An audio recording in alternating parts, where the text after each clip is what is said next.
Banyak orang tuh fokus pada berkat, mereka tidak fokus pada perintah. Mereka tidak fokus pada ketaatan yang harus mereka lakukan pada perintah Tuhan.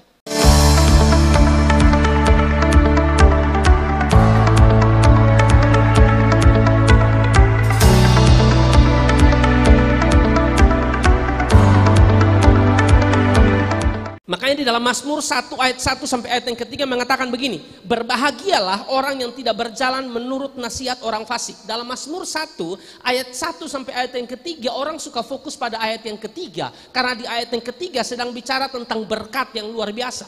Banyak orang tuh fokus pada berkat, mereka tidak fokus pada perintah. Mereka tidak fokus pada ketaatan yang harus mereka lakukan pada perintah Tuhan. Anda jangan ajar Tuhan soal berkat deh. Berkat itu bisa buru Anda. Jangan cari sesuatu yang bisa datang sendiri. Saya percaya berkat itu bisa datang sendiri waktu kita taat pada Tuhan. Amin. Jadi perhatikan di ayat 1 dan ayat yang kedua. Di sini dikatakan berbahagia. Dalam terjemahan yang lain, King James dia menggunakan kata bless, diberkati. Bukan sekedar berbahagia. Berbahagialah orang yang tidak berjalan, atau diberkatilah orang yang tidak berjalan menurut nasihat orang fasik. Hati-hati saudara, ya.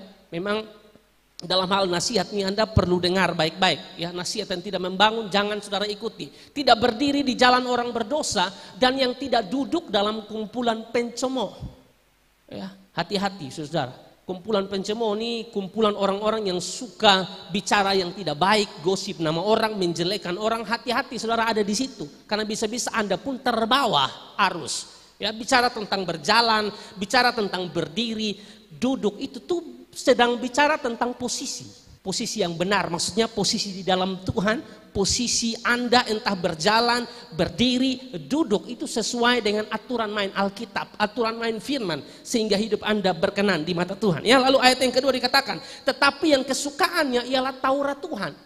Yang dia suka tuh Taurat Tuhan, saudara, dan yang merenungkan Taurat itu siang dan malam, tidak sekedar hanya baca firman, tapi menjalani atau menghidupi apa yang dia baca, apa yang dia percayai pada firman, saudara. Itu yang Tuhan mau dalam kehidupan kita, ya. Tetapi yang kesukaannya ialah Taurat Tuhan. Makanya anak-anak muda baca firman itu penting, saudara, supaya kita kuat, iman kita jadi bertumbuh. Ayat yang ketiga dikatakan, ia seperti pohon yang ditanam di tepi aliran air, yang menghasilkan buahnya pada musimnya, dan yang tidak layu daunnya. Apa saja yang diperbuatnya berhasil.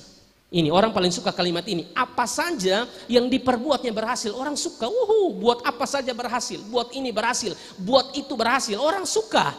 Orang suka fokus di ayat yang ketiga, tapi tidak fokus ayat 1 dan ayat yang kedua.